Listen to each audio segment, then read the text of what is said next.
Venimos con la frivolidad desde hace ya 3 programas, este es el 4. Y digo lo siguiente, que no hallando que sea, tenemos que usar la gravedad, enfrentarla a la frivolidad, para de algún modo entender esta última. Gravedad, dije, y son necesarias estas brevísimas reconstrucciones para que usted generosamente nos siga. Gravedad, dije, es una vida ordenada conforme a principios. Los principios forman una ortodoxia. La ortodoxia es la ordenación de la conducta que buscará cumplir el principio. Digamos que un musulmán debe vivir según ciertas leyes para cumplir con su ley musulmana. Esto es la vida de la gravedad. Ahora, todo principio involucra su fin. Seguirlo supone perseguir y aún tener ya en la mano la finalidad en él invívita o comprendida.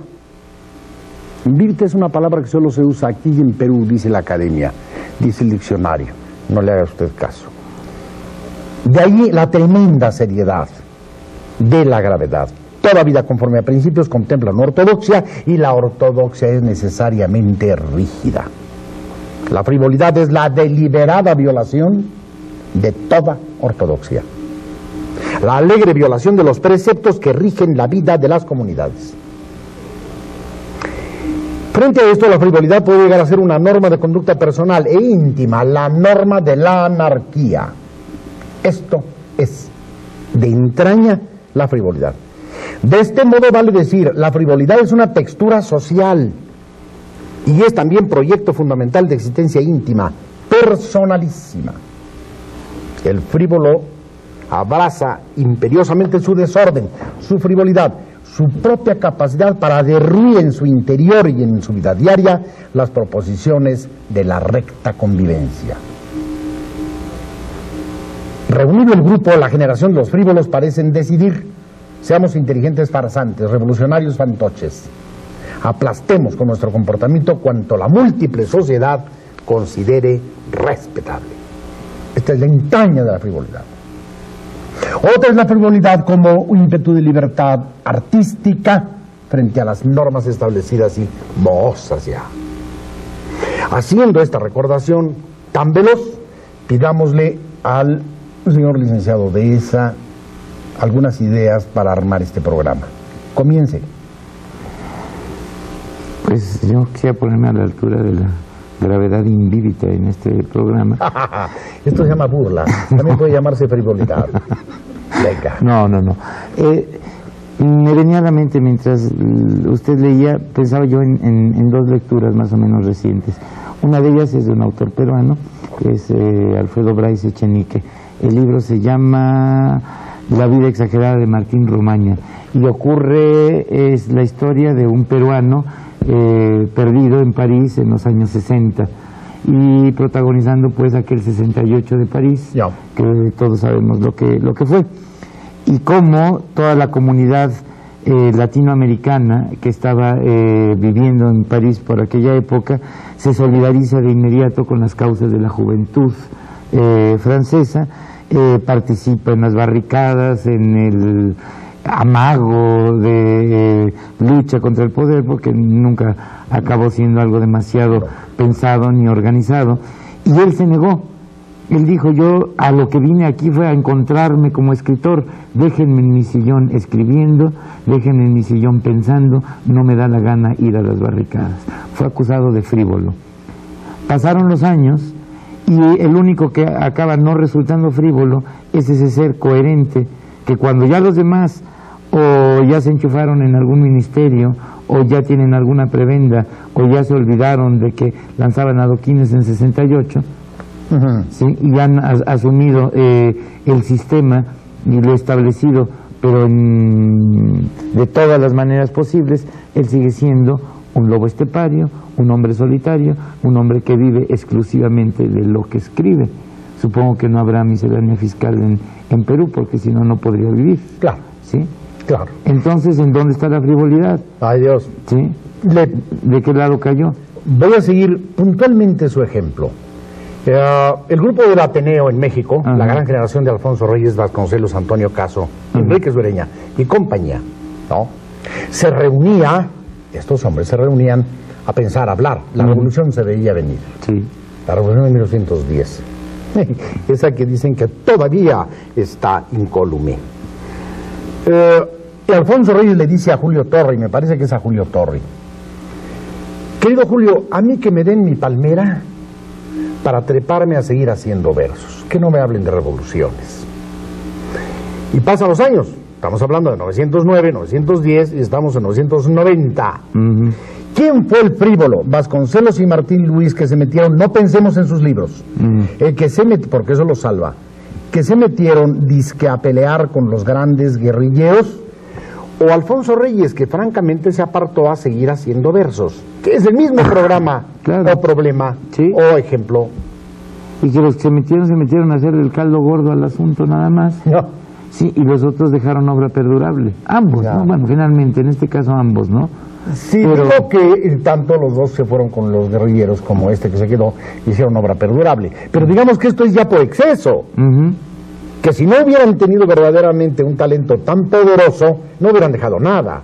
O no puede usted estar en las barricadas o en el frente de batalla y al mismo tiempo escribiendo una novela ejemplar, es imposible, ¿no? claro, entonces, de nuevo, volvemos con lo mismo, es una palabra muy huidiza, y para algunos la frivolidad los salva y a otros los pierde para siempre. Pero digamos, yo, yendo al fondo de la cuestión, pensaría, o yo encontraría como frivolidad, como la única frivolidad punible, aquella que implica el desprecio de alguna forma de la vida. Sí. Y por eso, y ahí voy al otro libro del que yo le hablaba, un libro que estoy leyendo que se llama Yo Mahoma, de este escritor español controvertido que es José María Gironella, que ya tiene un libro que yo recomiendo ampliamente, que es El Milagro del Islam, que es un estudio de veras serio sobre lo que significa el islamismo y sobre el que tantas tonterías se han dicho sin penetrar a fondo en su sentido histórico y religioso. Y ahora ha emprendido esta obra que de alguna manera se desprende de la anterior, que es una biografía de Mahoma contada en primera persona y que dedica toda su primera parte al estudio de lo que es la vida en el desierto, ¿sí? Y a explicar de modo, creo que muy hermoso, el por qué los profetas surgen en el desierto. Que no pueden surgir ni a la orilla del mar ni a la orilla de un lago, tienen que surgir en el centro de un desierto. Nacen en el centro del desierto y mueren apedreados por su pueblo. Esos son el principio y el fin de los profetas. Pero en fin, a mí lo que me interesaría señalar es que leyendo, como leí yo, el recuento de lo que es la vida cotidiana de un beduino, ahí no hay lugar a la frivolidad. ¿Por qué? Porque ahí hay una lucha tan denodada, tan brutal por la supervivencia, que no hay manera, ¿sí? La frivolidad les cuesta la vida. En el momento en que se permiten ser frívolos y dicen, hoy me levanto media hora más tarde, ese día mueren congelados en la noche, porque no llegaron a donde tenían que llegar. Es evidente. ¿Sí? Yo recuerdo, voy a hacer una digresión velocísima, supongo que vale, cuando llegamos a los países árabes y sobre todo a Persia. ¿Cómo se llama Persia? Irán. En aquellas giras del presidente Echeverría nos llevaron cerca de Petra, a Persépolis. Nos hospedaron en un suntuoso hotel, suntuoso. Y una de las ventanas del cuarto que me dieron daba al desierto, el desierto absoluto. La cantidad de viandas, de bebidas, champaña y los vinos franceses espléndidos que yo tenía en mi cuarto para regodearme era enorme.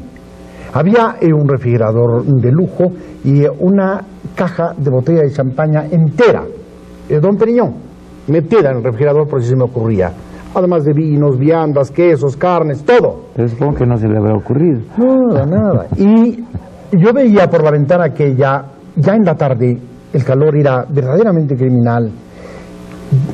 Las caravanas, cruzar las caravanas de los beduinos cubiertos de harapos, con los camellos más viejos de la historia, con las mujeres arrastrándose con criaturas en una miseria verdaderamente colosal, mientras el Shah, bien muerto, festejaba a sus invitados y verdaderamente como un Shah, ¿no? Por lo que acaba usted de decir. Sí, este principio de los beduinos, que el anochecer no me sorprenda en el lugar donde amanecí. Ya, claro. Este desprecio tremendo por aquellos que se establecen, que echan raíces y se corrompen, según el pensamiento de los beduinos. Ya. ¿La gravedad está en los beduinos, querido amigo? Yo creo que la frivolidad florece en esos lugares donde los seres han decidido ya no peregrinar, piensan que ya llegaron. Amigo mío, el bienestar, la burguesía, es forzosamente, obligadamente, una forma de frivolidad. Es el caldo de cultivo de la frivolidad. Sí. Y mientras más bienestar hay, mientras más resuelto queda lo sustantivo, más tiempo hay para lo adjetivo. Conste que en tal caso el arte, forzosamente, es una forma buena de frivolidad. Claro. En la gravedad no puede usted hacer el arte. Es la forma más rescatable. Ahora, volviendo yo con mis beduinos, porque lo que pasa es que estoy muy empapado en el tema ahora. Anda, beduino. Les fue dada la poesía. Bueno, ¿Sí? Simplemente para poblar esas caminatas infinitas en el desierto, para edificar en el desierto esas ciudades imaginarias, que son de puras palabras. Sí, y de ahí tenemos uno de los idiomas más melodiosos, más fluidos, más líquidos. Eso dicen. ¿Sí? Elaborado a partir de la sequedad y del ascetismo. Además no es un ascetismo deseado, es un ascetismo impuesto. ¿Sí? Padecido. Ahora, mire usted, esto de la poesía sí es cierto, pero la poesía y todos los poetas que han existido no son más que derivaciones de Jeremías. La poesía es un lamentarse eterno, desde hace 6.000 años acá. Claro. ¿Pero y? Nada. Tiene no hace cierto desdén, ¿sí? Por esta capacidad lamentosa del poeta. En esta posibilidad de ver en un atardecer un triste oro. Está bien, sí. Está bien, es bonito. Lo que pasa es que me enamora mucho la poesía y como no la hago en versos, claro. Pues me fastidia, ¿verdad? Sí. Sigo usted por allí. También quiero hacer un pequeño aparte en lo siguiente. Mencionó a un escritor español controvertido, José María Gironella. Y yo sé decir que es un gran escritor. Lea usted un libro de él, no recuerdo cómo se llama, pero es un reportaje sobre el Japón. Algo de Japón, estancia en Japón o algo así. Espléndido libro. Qué manera de hacer periodismo literario. Sí. José María Gironella, íntimo amigo de este calvo que toca mal la guitarra, que se llama, el calvo español que toca mal la guitarra, que se llama... Yepes. Sí. Yo, Mahoma, Milagro del Islam y un reportaje sobre el Japón, y se me olvida la otra cosa. Espléndidos libros de José María Gironella. Y no es el milagro, es el escándalo del Islam. El escándalo. Es el más bonito título. Claro. Todo lo que sea escándalo, bienvenido. Siga usted, si es que puede. Ahora, yo también quería ver esto, porque dice una frivolidad, y sobre todo nosotros que pertenecemos de manera más o menos honrosa al sexo masculino, ¿sí? Inmediatamente lo atribuimos a la mujer. Ya, es la vía de la frivolidad, dice la teología. Es uno de los enemigos del alma, la mujer, dice la teología. Sí, es cierto que es la mujer la que es naturalmente frívola y el hombre el que es naturalmente grave. O nosotros vivimos una frivolidad vergonzante. Mire usted, en la medida en que la historia toda ha sido hecha por los hombres, y excepcionalmente ha aparecido por ahí alguna mujer, sí. En la medida del dicho canalla francés, cherchez la femme, buscad a la mujer, siempre detrás del gran hombre. Pero es el gran hombre el que hace la historia y la vida, no la mujer. En la medida en que el hombre se ha atribuido a sí mismo todo el mérito de la historia, debe atribuirse a sí mismo todo el demérito de la frivolidad. Claro, y yo añadiría algo al cherchez la femme de los franceses. ¿Qué? Es decir, buscar a la mujer siempre que se vea algún crimen, alguna falla, ¿sí? Ya. En el fondo siempre estará una mujer como motivo de tal. ¿Será que nos orillan a asesinar esas? No, nos dan un buen pretexto para darle salida a pasiones que ya traíamos desde antes. ¿Será? Como dicen por ahí, ¿no? ¿Será? Caray, qué amador de mujeres, está bien. Sí, ¿por qué se atribuye a la mujer la frivolidad? Casi exclusivamente. Nosotros somos los graves y ellas son las mitoteras. Sí. ¿Por qué? Porque, por ejemplo, encontramos frívolo el hecho de que se alineen, el hecho de la cosmética, el hecho de estas vestimentas y lo que veíamos en el programa pasado, todas estas imágenes que estuvimos pasando del mundo prustiano, ¿sí? Sí. Bien que mal, los hombres, salvo por ejemplo en la época versallesca en que llegaron a ser más estrambóticos para vestirse los hombres que las mujeres, sí. ¿sí? Pero normalmente es en la mujer donde encontramos esta especie como de frivolidad, que yo no sé si sea frivolidad el hecho pues de embellecerse, de darle la batalla al tiempo, vía el cosmético, vía la cirugía plástica, si esto será así, pero si esto es así, ¿cómo se han amujerado los hombres? Sí, ¿verdad? Sí. Sí, se enmelenan y se visten ahora un poco raros. Claro. No, bueno, yo le confesaría, yo no uso bisoñé porque se nota, eso es vergonzosísimo. Sí. Y de pronto voltea uno con violencia y ya se quedó el bisoñé viendo para estribor y uno ya va a babor. Sí.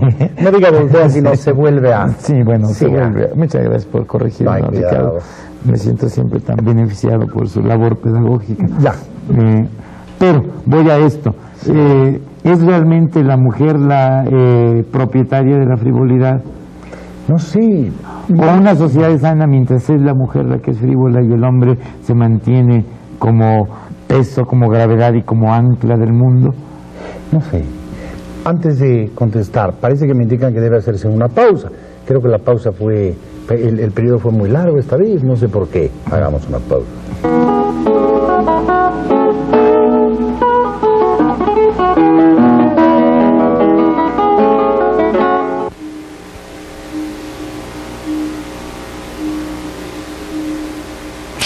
Cuando tenía yo 7 años, me llevaron mis padres al colegio, como de costumbre, a todos los niños.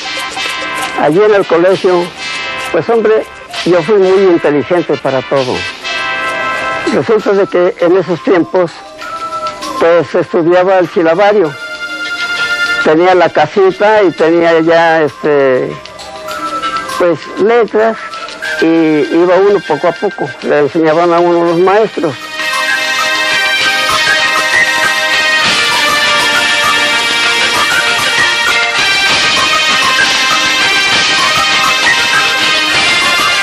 Subía yo ya que me tocaba el turno y ya decía yo, es mi bandera querida, verde, blanca y colorada, verde la esperanza amada, blanca la inocente vida, colorada enrojecida es la llama del amor, es el patriótico ardor con que el niño mexicano debe tomar en su mano el pabellón tricolor. Puta, una de aplausos y todo, entonces sí me aplaudían.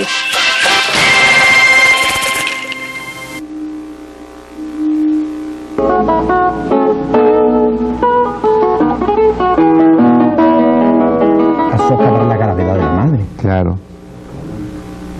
Ahora, dice Wilder al principio, en las primeras páginas de Los Idus de Marzo. ¿Quién es Wilder? Thornton Wilder, este autor norteamericano, narrador, dramaturgo, ensayista.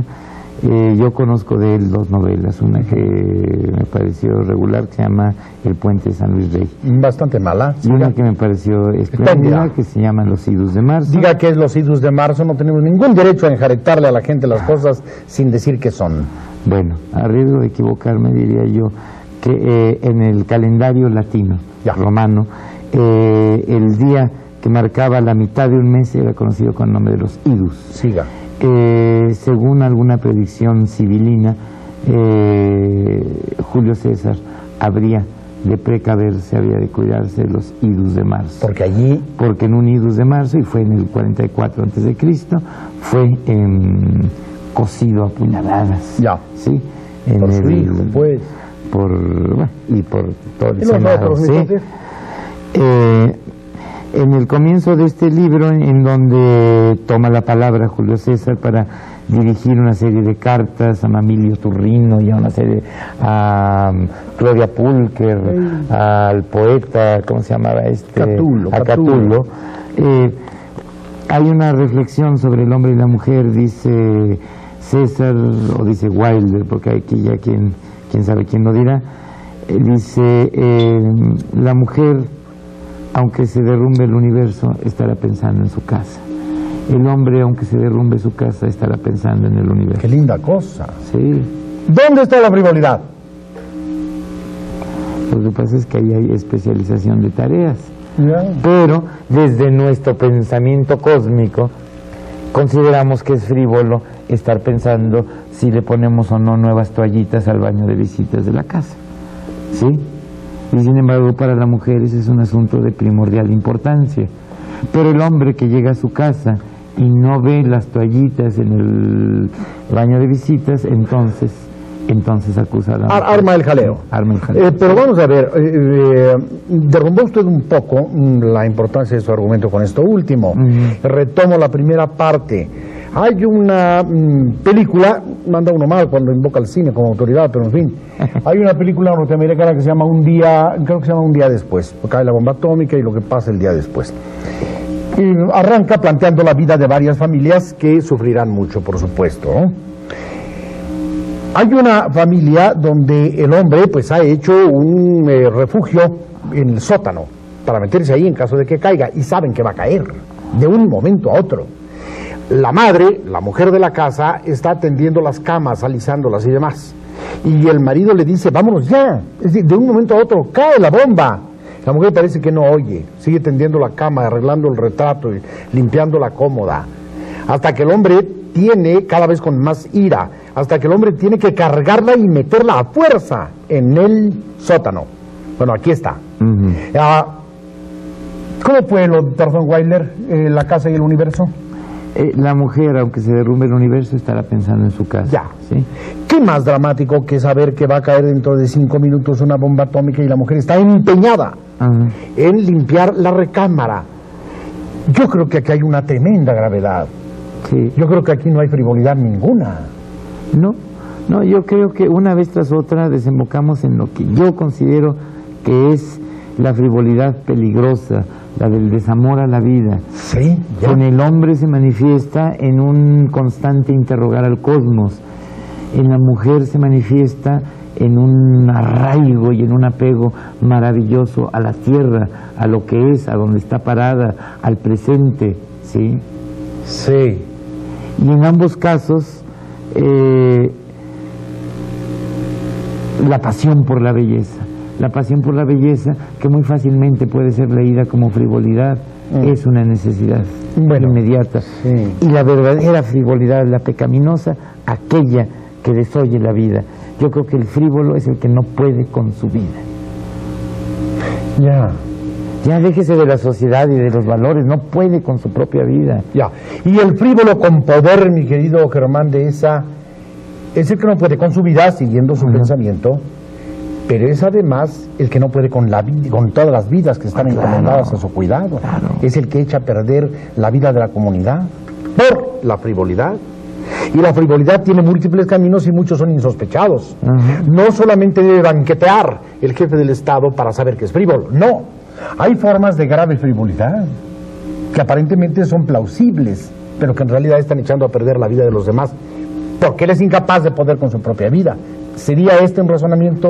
Yo pienso que es una triste mueca del miedo, la frivolidad. Sí.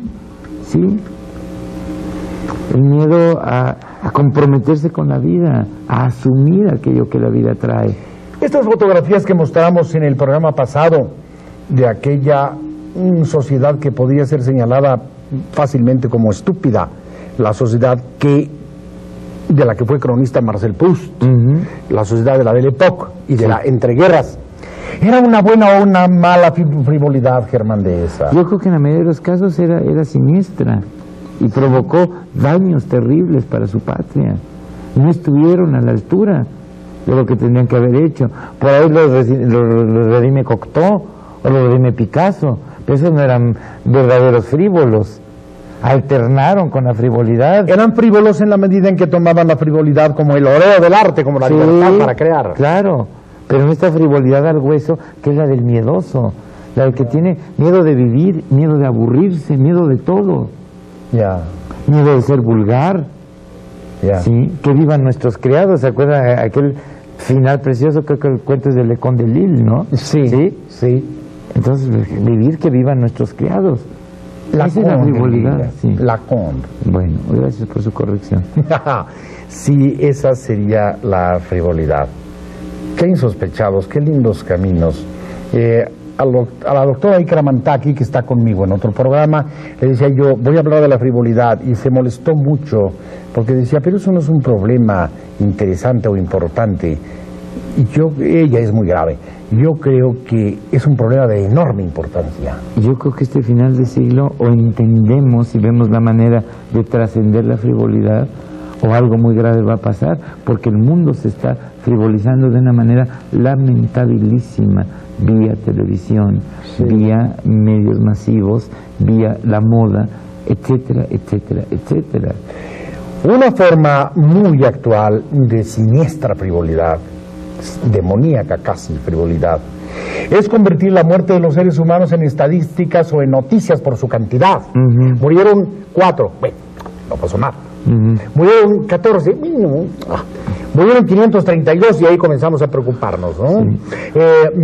La desventurada Rumania trasciende en el momento en que mueren cientos y cientos para poder bajar del pedestal de porquería aquel criminal innombrable, Ceausescu, creo, ¿no? Trasciende por la cantidad de muertos, donde la estadística, el número, adquiere consistencia, gravedad o consideración. ¿Qué cosa? Esta sí es una forma de frivolidad odiosa, ¿verdad? Ahora, por otro lado, estamos hablando de las grandes frivolidades, de las muy reconocibles, de toda aquella que Norteamérica exporta. Sí. Cuando si uno se acerca al pueblo norteamericano como tal y no es frívolo. Lo están haciendo cada vez más. Sí. Pero yo al mismo tiempo diría, nadie está a salvo de la tentación de la frivolidad. El que se levanta con miedo, ese día va a actuar con frivolidad. Sí, ¿Sí? sí, Y se va a dedicar a lo que no debería de dedicarse. ¿Sí? sí. Y va a hacer lo que le conviene, pero no lo que tiene que hacer y sabe que tiene que hacer. Y no estoy hablando por los demás, estoy hablando por mí mismo, un hombre de 45 años, que de pronto dice, ¿a qué me he dedicado? Ante los demás a lo mejor me puedo justificar, ante mí mismo puedo.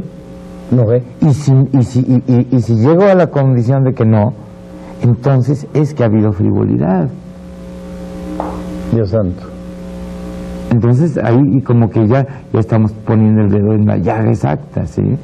Es probable. Y es muy fácil entonces acusar a la sociedad francesa de las entreguerras o a la sociedad norteamericana, pero uno, ¿qué hace? Ya. Y luego por otro lado se encuentra uno a disque frívolos oficiales que están asumiendo tan plenamente compromisos tan serios. Pienso en Carlos Monsiváis. ¿Qué tiene que ver Carlos Monsiváis aquí? Que para muchos lectores malos y superficiales de Monsiváis,